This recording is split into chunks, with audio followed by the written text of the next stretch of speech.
Hello friends, my name is Chunnu. आप सभी को फिर से ईबीडीटी ट्यूशन में हार्दिक अभिनंदन है। और आज हम लेके आए हैं एनसीईआरटी बिहार बोर्ड क्लास 8 का मैथ अध्याय 2 का बेसिक क्लास। इसको आज हम देखेंगे। तो अध्याय 2 है मेरा एक चर वाले रैखिक समीकरण।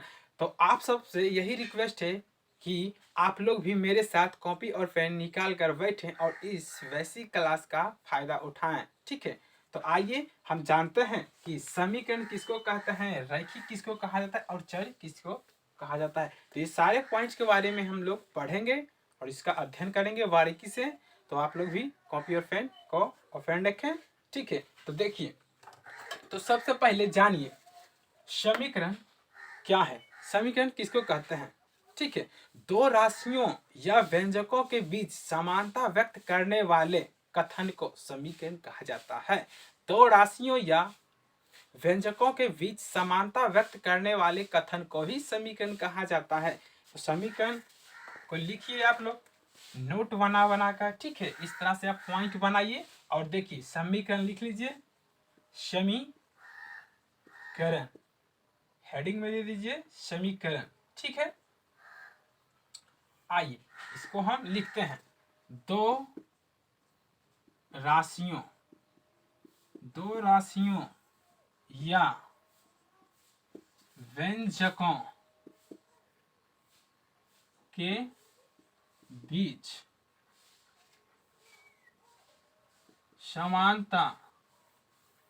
समानता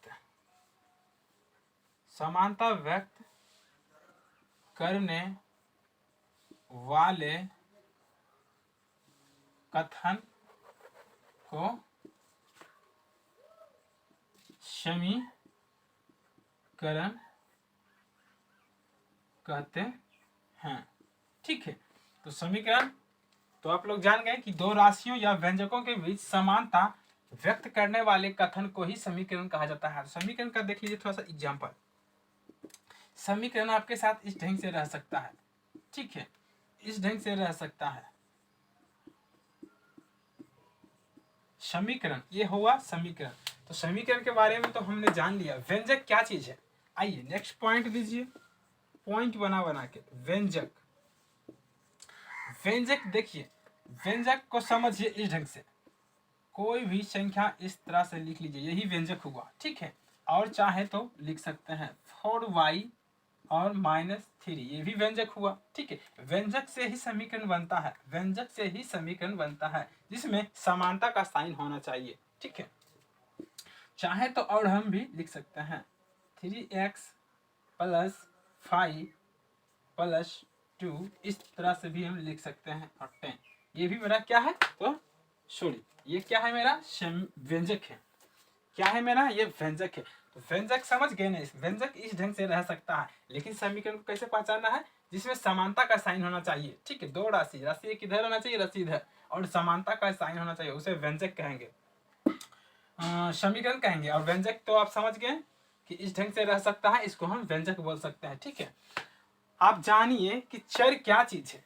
चर वैसी राशि जिसका मान बदलते रहता है, उसे चर संख्या कहते हैं। चर को इंग्लिश में वेरिएबल नंबर बोला जा सकता है। चर को इंग्लिश में क्या बोल सकते हैं, वेरिएबल। ठीक है, तो देखिए नेक्स्ट पॉइंट दीजिए। चर के बारे में आप लोग समझिए, चर को क्या बोलेंगे इंग्लिश में,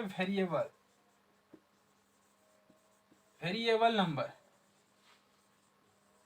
ठीक है, तो चर संख्या किसे कहते हैं, वैसी संख्या जिसका मान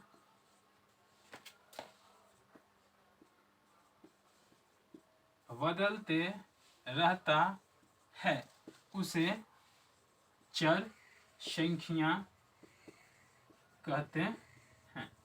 चर संख्या किसे कहते हैं, तो ऐसी संख्या जिसका मान बदलते रहता है, उसे चर संख्या कहते हैं।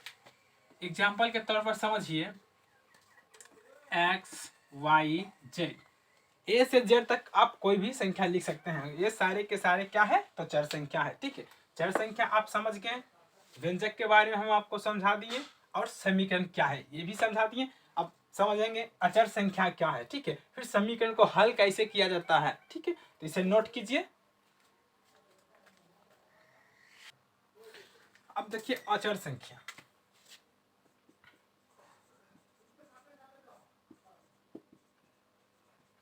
कांस्टेंट नंबर, जिसको इंग्लिश में बोला जाता है कांस्टेंट नंबर।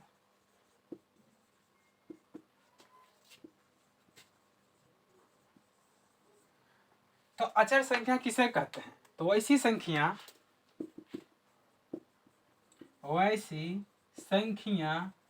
जिसका मान नहीं बदले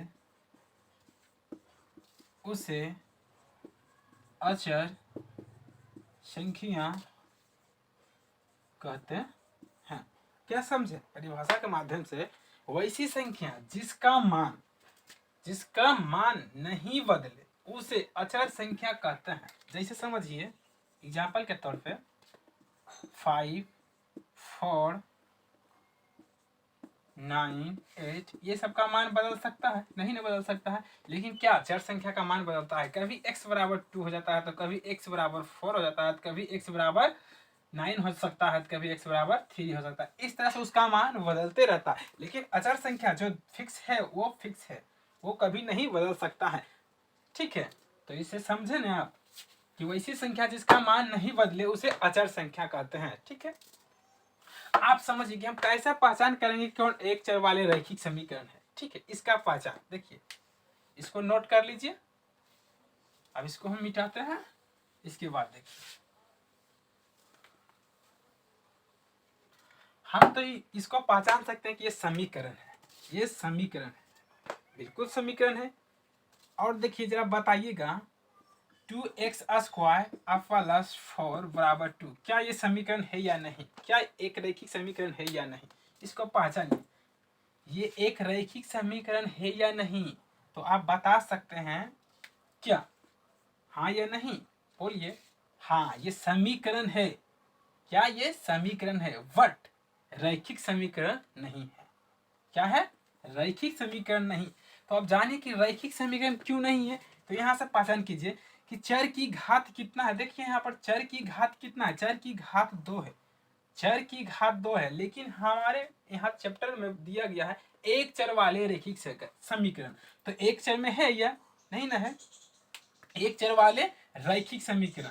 तो देखिए समीकरण है, ठीक है, लेकिन इसको एक चर में नहीं बोल सकते क्योंकि चर का घात 2 है। ठीक है, इसलिए क्या ये एक चर वाले रैखिक समीकरण हुआ? नहीं, ये सिर्फ समीकरण हुआ। अगर हम स्क्वायर कर देते हैं, x पर पावर 2 दे देते हैं या 3 दे देते हैं, तो एक चर वाले रैखिक समीकरण नहीं कहलाएंगे। ठीक है, अगर यही नहीं रहता है तो ये समीकरण है एक चर वाले रैखिक समीकरण, इसको हम बोल सकते हैं। ठीक है, इसको हम एक चर वाले रैखिक समीकरण बोल सकते हैं। जरा इसको देखिए, अब बताइए क्या ये एक रैखिक समीकरण है? एक चर वाले रैखिक समीकरण समीकरण तो है, लेकिन चर की घात कितना है? तो 3 है। तो एक चर वाले रैखिक समीकरण नहीं ना हुआ, तो नहीं हुआ। अगर यही नहीं रहता 3, जिस पर पावर घात 1 रहता है, उसको ही हम बोल सकते हैं एक चर वाले रैखिक समीकरण। तो ये रैखिक समीकरण है। ठीक है, तो आप रैखिक समीकरण के बारे में समझे, समीकरण क्या होता है उसके बारे में समझे, चर अचर के बारे में पढ़ें। अब आइए, अब हम जानते हैं समीकरण का हल चर एक तरफ रहने पर किस तरह से हल किया जा सकता है। ठीक है, तो इसे नोट कर लिए होंगे, तो इसे मिटाते हैं।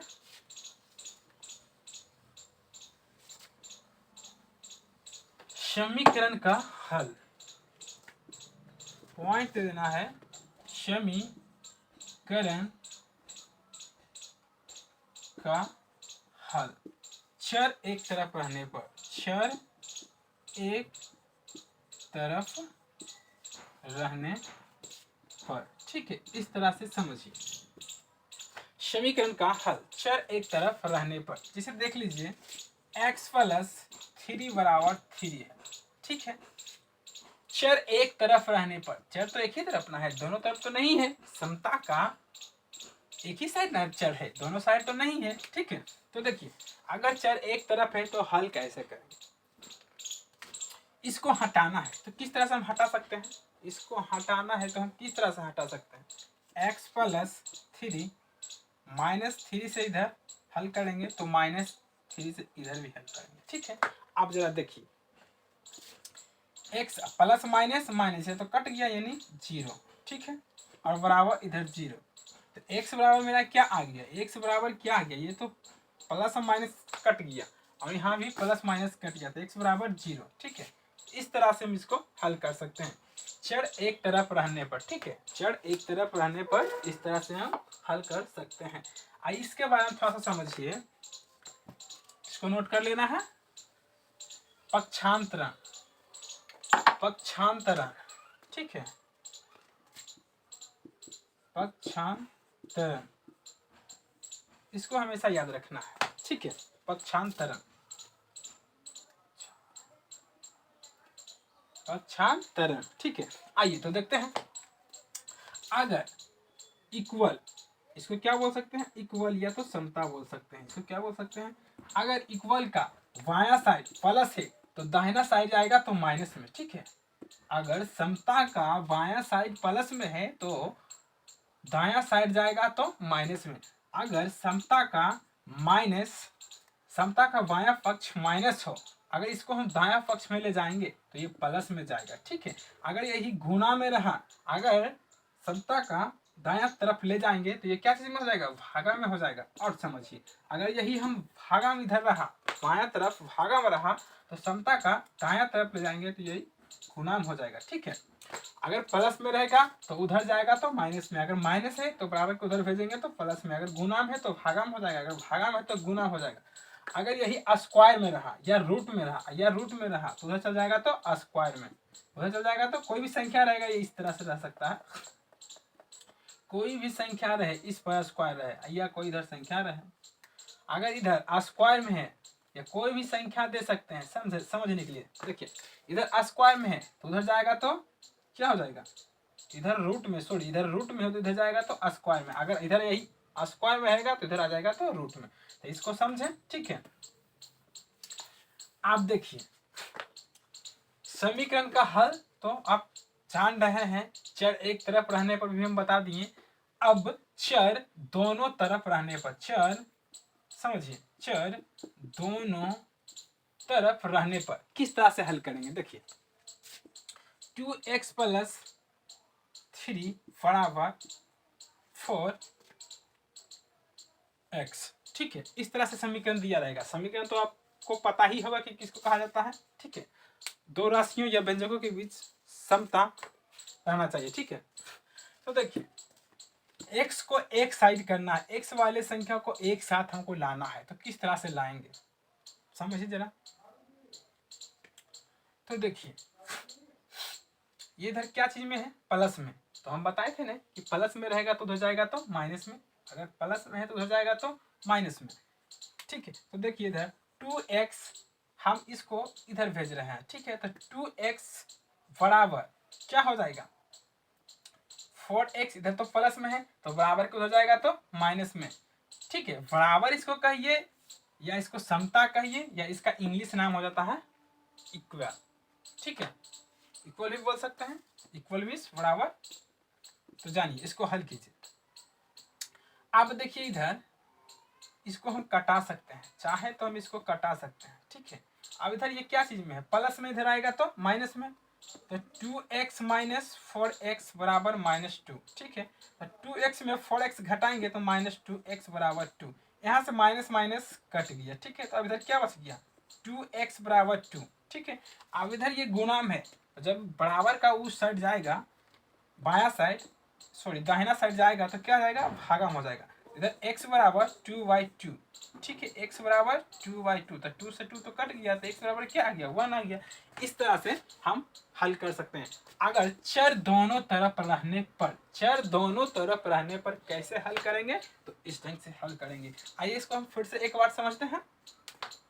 मेरा समीकरण क्या है, मेरा समीकरण है 2x प्लस 3 बराबर 4x, ठीक है। तो हमने सबसे पहले क्या किया, 2x का 2x तो सेम का सेम उतार दिए, और ये प्लस में है तो हम इसको दाहिना साइड ले गए तो माइनस में जाएगा, ठीक है। तो 4x माइनस, यहाँ से देखिए यहाँ से मिस्टेक हो गया है, यहाँ तो क्या है 3 है, तो 3 नहीं लिखना होगा, यहाँ 3 लिखिए, ठीक है। जहाँ जहाँ है वहाँ वहाँ 3, सॉरी यहाँ थोड़ा सा मिस्टेक हो गया है, देखिए इसको फिर से एक बार समझ लीजिए, ध्यान नहीं दिए तो 2x प्लस है 3 में इधर, तो बराबर का वो साइड जाएगा तो -3 हो जाएगा। क्या हो जाएगा? -3। अब जानिए 2x बराबर, अब ये तो हल नहीं हो सकता है, नहीं हो सकता। ये 4x क्या चीज में है? प्लस में है। अब प्लस को जब इधर में भेजेंगे तो माइनस में, तो 2x बराबर क्या हो जाएगा? 2x, इसको इधर लाना है, इधर प्लस में इधर आएगा तो माइनस में, तो 2x माइनस 4x, ठीक है। 2x माइनस 4x बराबर -3। समझें? समझिए 2x का 2x इधर प्लस में था तो उधर चला गया माइनस में, तो बन गया 4x माइनस 3। अब इधर ये देखिए 4x प्लस में, इसको हम इधर ले आते हैं बामा साइड, ठीक है। तो 2x माइनस 4x बराबर क्या बचेगा? -3। अब देखिए 2x में 4x घटाएंगे तो कितना बचेगा? -2x बराबर -3, ठीक। अब यहाँ से माइनस माइनस तो कट जाएगा, ठीक है। अब यहाँ से देखिए क्या बच गया मेरा? 2x बराबर 3 तो बच गया। अब देखिए क्या चीज में? गुना में है, तो गुना में, जब गुना को दाहिना साइड हम ले जाएंगे, 2 को दाहिना साइड ले जाएंगे तो क्या चीज में जाएगा? भागा में। जब गुना में है तो उधर जाएगा तो भागा में, तो क्या बचेगा मेरा? x बराबर 3/2। इस तरह से हम नोट कर सकते हैं। वहां मिस्टेक से हम 2 उतार देते थे, लेकिन था 3 था, ठीक है। और समझते हैं दूसरा एग्जाम्पल, इसको नोट करते हैं, इसको नोट कर लीजिए। देखिए नेक्स्ट एग्जाम्पल,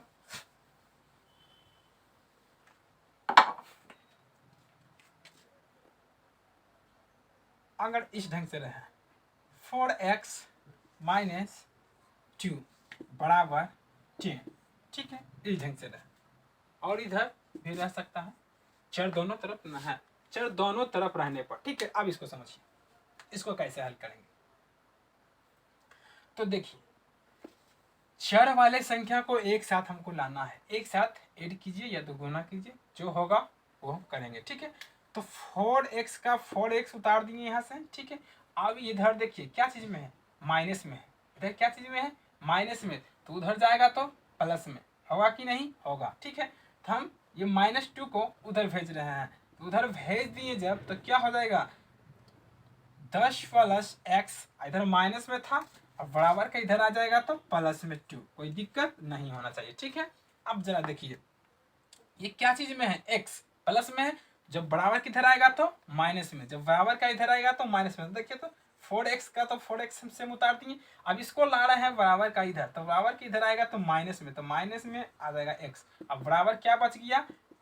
10 प्लस 2, ठीक है। अब देखिए 4x में x घटाएंगे तो 3x बच जाएगा, ठीक है। अब 10 प्लस 2 कितना हो जाएगा? 12, ठीक है। अब इधर क्या चीज में है? गुना में, तो गुना में तो हो जाएगा तो भागा में, इधर क्या बचेगा मेरा? x, तो x बराबर 12/3। अब 3 से कटा दीजिए, 3 चौके 12, ठीक है। x बराबर मेरा क्या बच गया?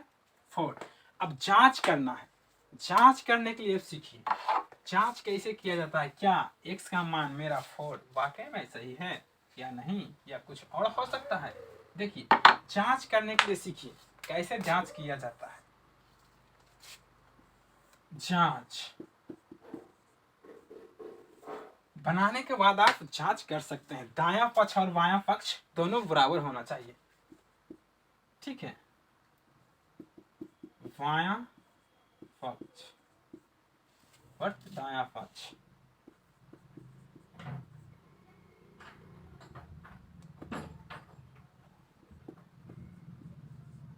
समझिए, बायां पक्ष और दायां पक्ष, ठीक है। देखिए तो बायां पक्ष में मेरा क्या है? समीकरण को देखिए, सबसे पहले समीकरण को देखिए। बायां पक्ष में मेरा क्या है? 4x minus 2। अब x का मान कितना आया? x का मान 4 आया, तो जहां x है वहां x का मान रखते हैं, तो 4 गुना x का मान कितना है? तो 4, तो 4 गुना 4 माइनस 2। अब इसको हल कीजिए, 4 चौके 16 माइनस 2 कितना आ जाता है? 14, ठीक है। अब देखिए दायां साइड जब हम हल करेंगे तो उधर भी आना चाहिए हमको 14, ठीक है। आइए दायां पक्ष में क्या है मेरा? 10 प्लस x, ठीक है। अब देखिए 10 का 10 अब प्लस x का मान कितना आया था? 4 धर दिए, अब इसको हल किए, 10 4 14। क्या दोनों साइड बराबर है? अगर दोनों साइड बराबर हो जाता है तो समझिए x का मान मेरा बिल्कुल सही है, ठीक है। तो देखिए दोनों साइड 14 ही 14 आया है। तो इसका मतलब मेरा जो x का मान है बिल्कुल सही है। तो जांच करने का यही एक तरीका है, कैसे हम जांच कर सकते हैं कि मेरा ये समीकरण सही है या गलत है। ठीक है, इसको नोट करना है, इसको नोट कीजिए। तो आप लोग इसे नोट कर लिए होंगे। तो आज का क्लास यहीं तक है। ठीक है, नेक्स्ट वीडियो में अगला प्रश्नावली देखेंगे, प्रश्नावली 2.1 को करेंगे, उसके बाद देखना है आगे। ठीक है, तो जब तक के लिए धन्यवाद मेरे दोस्तों।